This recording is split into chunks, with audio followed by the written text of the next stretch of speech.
Good morning, fish tube. Just wanted to bring you a little update on the snake skins. I have brought them back over to the main tank because they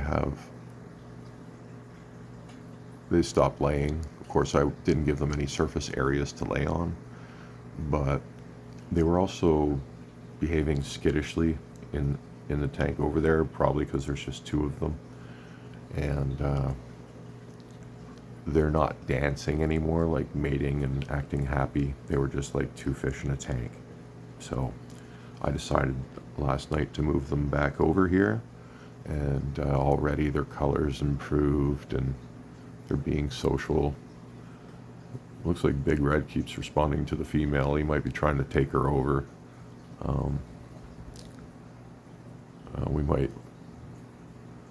Big Red might hijack Buddy's girlfriend. Kind of hope that doesn't happen, but he's been following her around since I've fired up the lights this morning, and it's almost like he's trying to herd her off in the corner here. And then this one's staying back over here. So I'm not sure if that's the male over there and this is the female. That might be what's going on. Some interesting behavior though, so we'll keep an eye on this for a couple minutes, because they were gone. They've been out of the tank for a couple weeks, right? They're not strangers. These fish know each other, but then they come back, and they're probably coming back with some hormones that haven't been around for a little while, because breeding hormones, and the female got removed.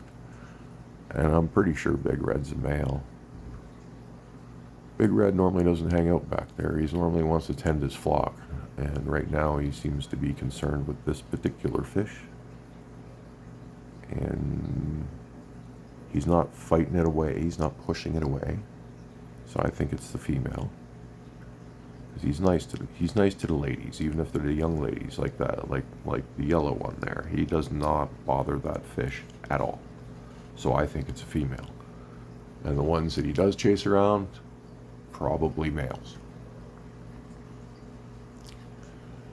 And they seem to respect the ladies. Now, she kind of told them to fuck off there, and she got back beside her man.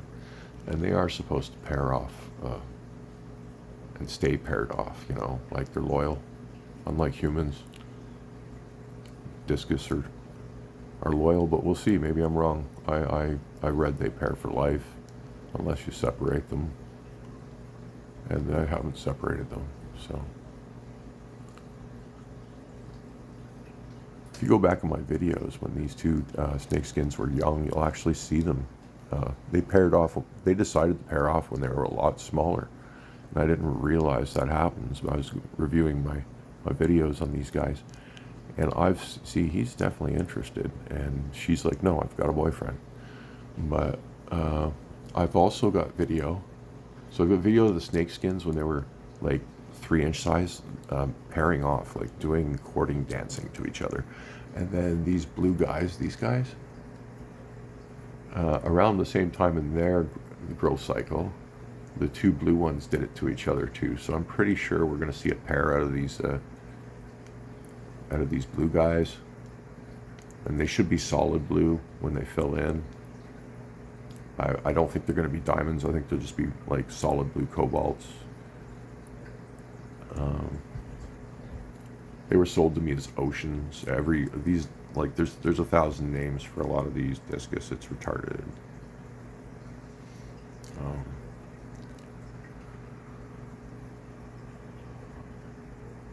Yeah, but so that's what we're doing. We bring the snake spins back in here so they can socialize, and it'll pep up their attitudes and maybe kick back in their urge to breed. And if I start seeing them trying to pick a spot and get ready and do the dance and all that stuff, I'll consider plopping them back over in the 20-gallon. And in the meantime, I'm gonna tear down that 20-gallon, scrub her out good, and make sure there's no nasties in there. But I don't think they're gonna breed for a while. I think it was sort of I think it's on pause right now for a little while till they, when they're in this environment again though, they get super happy and it'll kick it back in. That's really what I think is going to happen, especially being around the other fish. It's going to stimulate them again. Let's see how long that takes as well. You can notice, because I just turned my lights on about 10 minutes ago. I got a collection of snails there, so when I do my maintenance after this video, I'll just suck those all out with my hose. And that's what I've been doing to control them.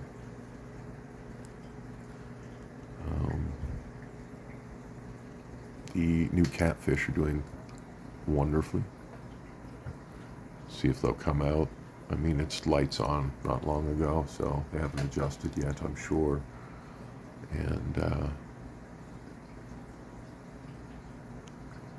they're probably going to hide. Even the eel hasn't come out yet. Everybody's waiting for food. I have not fed them. I normally feed them beforehand. Let's watch them go a little crazy over some pellets. Huh? And I'll show you.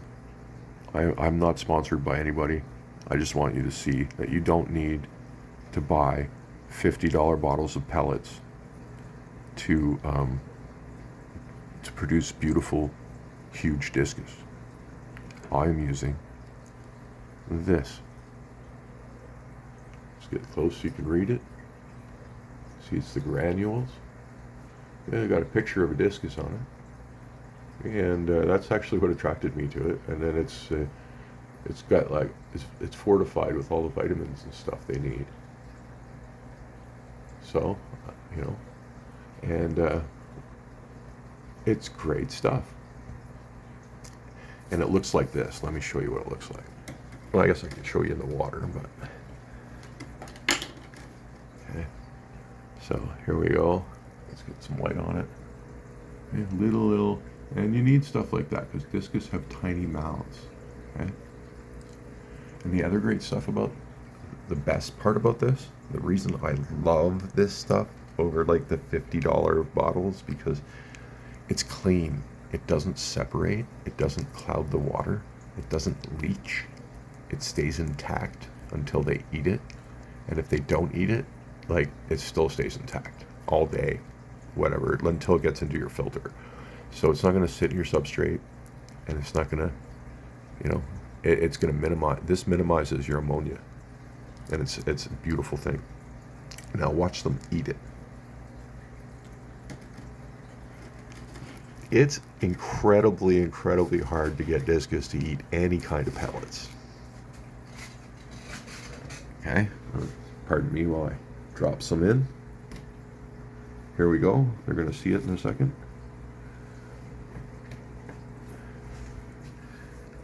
And they're off. Actually, I'm surprised Big Red seems to be more concerned in the snake skins than the food right now.